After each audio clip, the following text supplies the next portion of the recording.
yes, I'll count down. 3, 2, 1, start.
So how many people here are Verizon customers for their cell phone? Okay, a handful. Singular, anybody?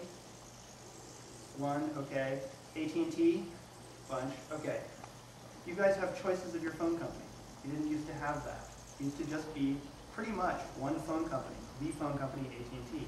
Remember a time when phones weren't cell phones, but were much larger than your cell phones, were on the desk, and were stamped. Just move.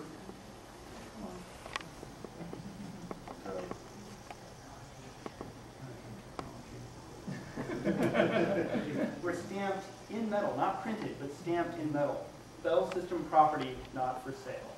Right? You couldn't own your own phone. You rented your phone from the phone company. There was one phone company. And in fact, if you wanted to have multiple phones in your house, you paid the phone company for an additional extension. And so imagine that world. Now imagine, even harder to imagine, a world where phone calls are actually expensive. And I promise this is the only graph I will show you tonight. This is the cost of a 5-minute call from New York to San Francisco during the day. Remember when there were rates, different day, evening, night rates? During the day, this is expressed in constant dollars. So I'd like to direct your attention to the upper left-hand corner there. 1950, 1955, 1960, $20 or $25 as of the year 2000 to make a 5-minute phone call. Right? So you have this world where you can't own your own phone. Phone calls are really expensive. The thing that did it, I think, is this. If you look at this, if you're like most people, if you look at that, it's a rotary phone, right? Okay, whatever, it's a rotary phone. There's a phone freak, a guy named Evan Doorbell, and he said the telephone was not something enough that was not something that was interesting enough to be interested in at all, unless you had a certain kind of brain. If you had a certain kind of brain, you looked at that and you didn't see a telephone, you saw a puzzle. You saw this thing. This is the highest tech piece of equipment that was in your house in 1960 or 1970, other than maybe your television set or your radio. And you looked at that if you had a certain kind of brain, and you said, how does this work? There's a pair of wires that go out to it, and I can dial calls. How does that all work? And there was really no way to figure this stuff out other than by playing around with it. So if you were a curious kid, this was a puzzle for you. There was one other thing that was going on during this time, which is, in the old days, when you wanted to make a long-distance phone call, you picked up your phone, and you dialed the operator, and you said long distance, and you'd be connected to someone like this. And it was always a she back in the day. And if you said, well, I'm in Florida and I want to call California, the operator would say, okay, and it might take 3 or 4 connections. So the operator in Florida would maybe get you to Atlanta. From Atlanta, it might go to Salt Lake City. From Salt Lake City, and it was literally people putting cords into jacks and getting people, one human talking to the next human down the chain. This worked pretty well in the 1930s and 40s and 50s. And during that time, the Bell system had maybe 100,000 operators, right? Which is a big number, but it's a number that you can make to work if you're the phone company. But they had a problem, which is the phone was getting more and more popular. And they said, well, by 1970, we forecast that we're going to need 1 million operators. There's 2 problems with that. One is there aren't enough women in the workforce at that time to have 1 million operators. The second problem is it was heart-stoppingly expensive. It's going to bankrupt the company. So we can't do that. We need to figure out an automated way so that people can dial their own long-distance calls. The answer that Phil Lapsley came up with was something called the number 4 switching machine, number 4 total crosswalk. For scale here, please note this is a human being. It's a 4A, right? This is a 4A, yeah. This is up, what, 20 feet, 30 feet high?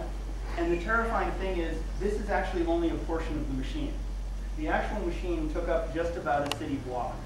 This was the machine that was going to be able to route calls automatically. You're going to dial a long-distance call. It's going to figure out how to get your call from one place to another through multiple intermediate points.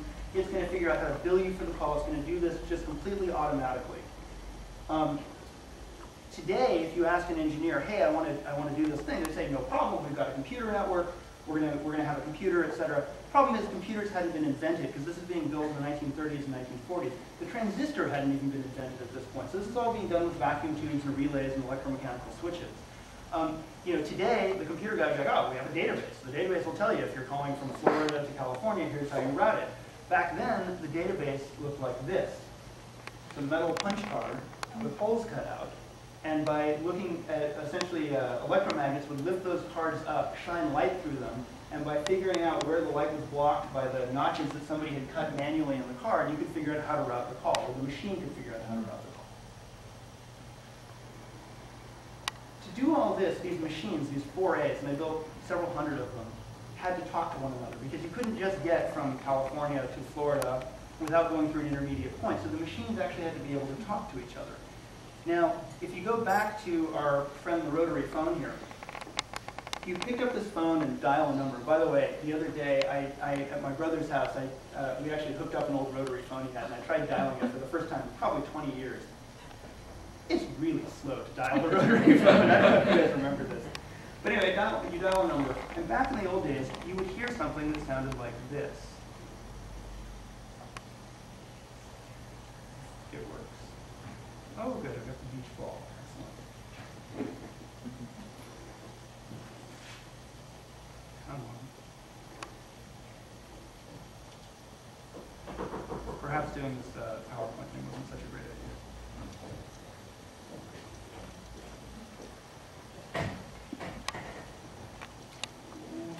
Technology, hate you. Try turning that off. Sing it for us. I will sing it for you. It would sound something like this. And I don't know if any of you remember making a call and hearing these tones in the background. Oh, technology. Okay, now what happens if we try it? Do we get anything?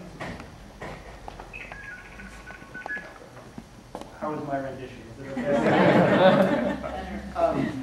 So you hear these noises if you dial a long-distance call. And again, if you're an inquisitive kid, you'd say, well, what is that? What am I hearing there? And the answer is you're hearing these machines talking to one another, right? These 4A switching machines talking all over the country. Now it turns out there was a master tone. Those tones that we just heard were something called multi-frequency tones. They're kind of like touch tones, but they're not the same. There was another tone, a master tone. It was 2600 hertz. If you're a musician, it's 7th octave E. Sounds like that, just a plain tone. And the machines would communicate using that tone and these other tones, and that's how they would signal one another. Now, here's the thing. You might want to mention that when the tones are unused, they're also whistling to each other. That's right. So when there's two machines and they have wires between them and they're not being used, they whistle that. There was actually an argument in the court case stating that by using the blue box tones, you're using more electricity. Right, so it's actually cheaper to make a free phone call. So there was a kid named Joe Ingressia. He's a blind kid born in 1949. And he loved the phone. The phone was his go-to thing for comfort and everything else. And here is him in his own words talking about this.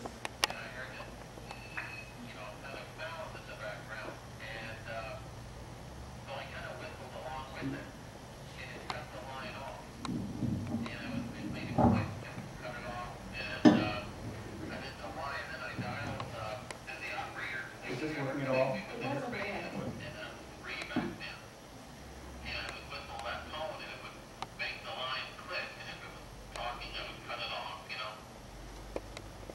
So thank you for bearing with me on this audio experience.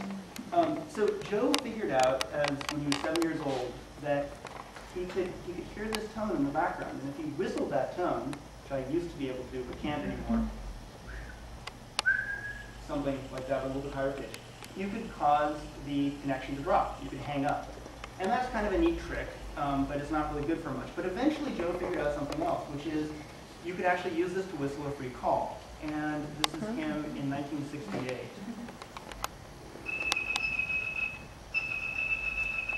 If you had perfect pitch like blind phone freak Joe and Grecia, you could whistle calls through the network. Let's see if I make it this time.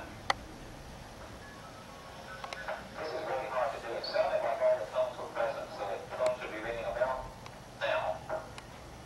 Okay, I get the phone. It just takes a little while. He even showed off his skills for the local media. Now, just one phone to a town in Illinois and back to his other phone. A 1,000-mile phone call by whistling. Is that a tone applier? So that was Joe when he was in college. He was I think a freshman in college down in Florida, and he became famous for this and almost got kicked out of school because what happened was he was talking to some of his friends and he said, "Oh yeah, I can whistle a call," and they said, "No, you can't." And he said, "Want to bet?" And so they bet $1 and he whistled a call, and then pretty soon he was whistling these calls for all sorts of his friends. And eventually got in trouble with the phone company for being able to do that, but also got some publicity for it. Now, the thing is, not everybody can whistle, but you still have clever people who want to play around with this stuff. And so these things called blue boxes started appearing on the scene. This was the first blue box. This was built in 1961 by a guy up in Washington State University, Ralph Barclay. And all it did was, when you dialed this dial, you would get these series of beep tones, just like Joe and Grecia whistling. And that worked pretty well. This was built in 1964 by a guy named John Treichler, who's now actually the technical head of a big signals intelligence and defense company. So he basically went on from being a phone freak to being a professional spy for the government. And these things make those same tones. So this one in particular makes these MF tones, the kind of tones. And I happen to have, if you want to play with it later, I have actually, here is a blue box that was seized by telephone company security and that a telephone company security agent gave me. So if you want to play around with this later, it's up here. The other thing, though, that you could do is if you happen to have a Captain Crunch cereal, there was a premium given away, which is a Captain Crunch bosun whistle. Oh. And I happen to have one of those, too. And it turns out that if you covered up one of the holes, just randomly, if you covered up one of the holes, you got a very nice 2600 hertz tone. And so with this, you were now Joe and Grecia. You could whistle your own free phone calls, just with a little item giveaway in cereal. So after all this stuff, what you started to have was all these kind of, I don't know, today we call them user groups, basically. So you had these people who had been working independently and had all kind of independently invented this stuff. Then there was another group which was organized crime. If you were a bookmaker in the 1940s or 50s, you spent a lot of time on the telephone. This is basically before the internet. This is how you stayed in contact with, Las Vegas and Atlantic City to get the latest betting lines. This is how you stayed in touch with your customers. There's two problems to this. Problem number one is that it costs you a lot of money, right? Remember that graph I showed you. AT&T is getting rich and you're not. Problem number two is the FBI comes and looks at all your phone calls. They can't wiretap you, but they can get your toll records from the phone company. And from that, they can figure out, well, George is a gambler. He talks to Sean, who's another gambler. And from this, they can start to piece together this network map. And so the bookies got introduced to this blue boxes and other boxes like black boxes, which made free phone calls. The way they made free phone calls was by essentially disabling billing. And if you disable billing, there's nothing for the FBI to look at. And I remember reading this lovely FBI memo where the FBI agents are complaining, well, we were looking at this guy's long-distance telephone calls, and then all of a sudden it went away. He just stopped making long-distance phone calls, which we don't really believe, but we don't have anything to go on at this point. So that was one group. There was the bookmakers. The other group was the phone freaks. Because of Joe and Grecia, a lot of people started knowing about each other. They had been working independently. And now they started to become kind of a social network. This is three phone phreaks on a phone trip. You'll notice one of them is holding a blue box at a payphone. And J.D. Pritchard is one. The one on the left is Bob Gitchell. Bob Gitchell. And the one on the right is John Draper. Whose phone phreak handle was Captain Crunch. Now, this all would have been, I mean, other than the bookmaking stuff, this would have been more or less harmless fun until in 1971, a magazine article came out called Secrets of the Little Blue Box. And it was an Esquire magazine. And it was and is an amazingly written article. You should all read it. It's really cool. It took what was in essence the geekiest hobby imaginable, right? And made it seem like some cross between James Bond and Alice in Wonderland. It was really cool. And I cannot tell you, I've interviewed hundreds of phone phreaks, and you talk to them, and the ones who got involved in this because of the Esquire article, they all, oh, the Esquire article was so cool. You know, they remember page 116, there's a photograph of a blue box, and you know, it's got this great writing and whatever, and I'll be like, that's really interesting. Hey, do you remember what the cover was? Uniformly, the answer is like, no, what was the cover? Why would I? But this Esquire article, because the circulation of Esquire just took this hobby and blew it out of the mainstream. So now all these people who previously wouldn't have been interested in this are now suddenly, this sounds really cool, let's figure it out. Two of those people were Steve Jobs and Steve Wozniak. So this is a photo of Woz in the dorms in Berkeley. I actually lived in these dorms. In fact, I had a map very similar to that. And this is him with his blue box. So Woz and Jobs started making blue boxes and selling them door to door in the dorms at Berkeley. And that was actually their first business venture together. Later, Steve Jobs said, if it had not been for blue boxes, there never would have been an Apple computer. The other thing that happened during this time was the Yippies got a hold of it. So the political parties, the Yippies, they created something called the Youth International Party Line.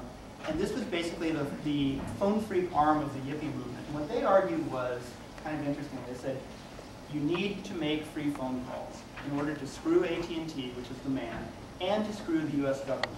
Why is this?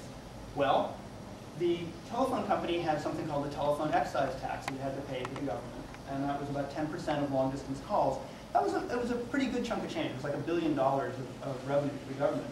And the Yippies said, this is what is funding about 10% of the cost of the Vietnam War. So by making free phone calls, you're sticking it to AT&T, which is an evil monopolistic corporation, and you are preventing young men from having to go off and fight and die in Southeast Asia. So you can feel good about making these free phone calls.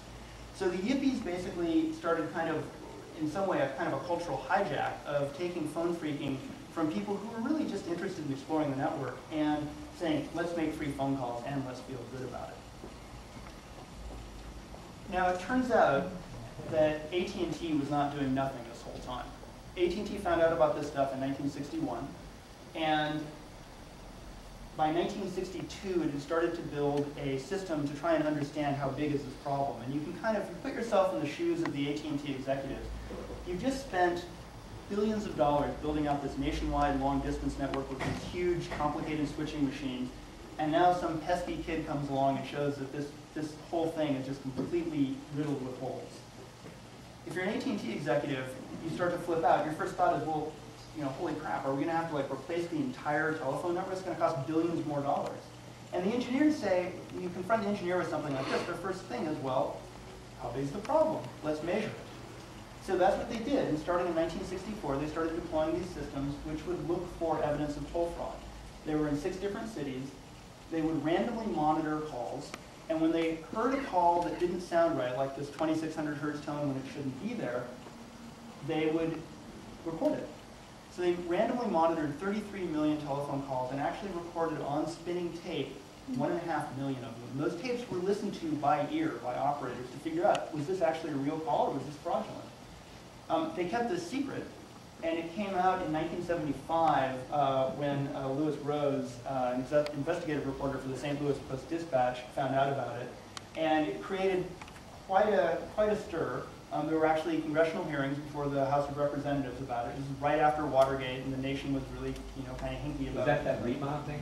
This was not Remont. And from all this, in the end, nothing happened. There was a week-long furor, but basically AT&T managed to convince the phone company, managed to convince the U.S. government that this is what we had to do. We had to figure out how bad this problem was, and we had to. It was bad, but not horrifyingly bad. It was enough that they could start working on improving the network to make this whole thing not work anymore, to make blue boxes obsolete. But not so much that they had to like, oh my God, we have to do a crash course and right away we have to upgrade the network right now. So starting around 1970, they started working on slow upgrades. And in fact, by 1976, they introduced a new system. This is a news release for immediate release Thursday, May 13th, 1976. They introduced this new system called Common Channel Interoffice Signaling, and this was to basically get rid of those tones, because those tones were the problem, right? Because if you can hear the tones, the switching equipment can hear you making the tones. So they moved all that signaling to a separate system. And this didn't go into effect overnight. It was the start of a long program. But over the course of, say, 10 years from 1976 to 1986, roughly, they managed to make the network digital, so this whole stuff didn't work anymore. So by kind of the late 1970s, or early 80s, it had become harder and harder to find a telephone number that you could actually make a phone-free call on. Not impossible. People were able to do this into the 1990s by various fairly ingenious methods. But basically, the phone company kind of had it under control by then. And it's kind of interesting to me. I think AT&T did really quite a remarkable thing. First off, building this network to begin with. And then basically did the best they could with a pretty tough problem. Because if they had to, back in 1960 or 62, spend several $1 billion to essentially retrofit the network over the course of a couple of years, that would have been really a financial disaster for them. And so they did the best they could to have it all work out.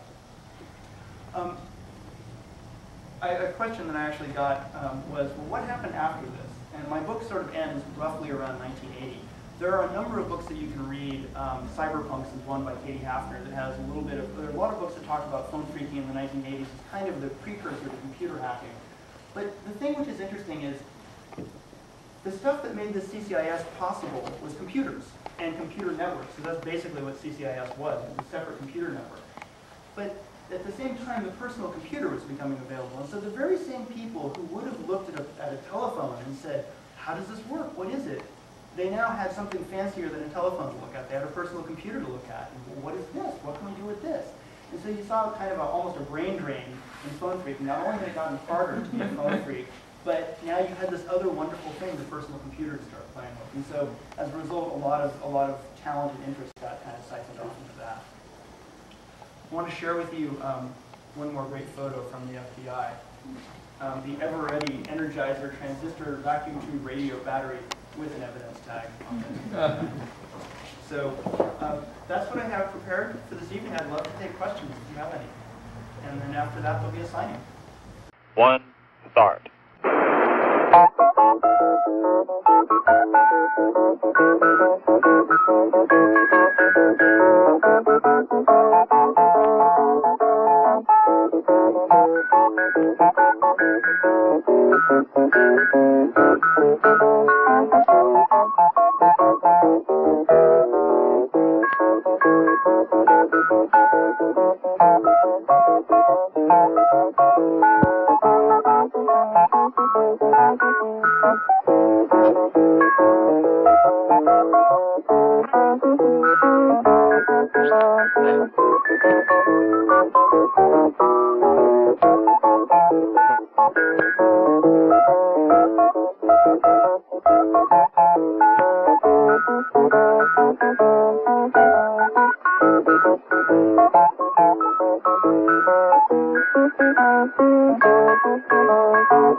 Freeman does live in a little blue box, and that's pulling the trigger on the high caliber 45 on WRKN Rockin' Radio, the big 1600, the right kind of station on the right side of your dial.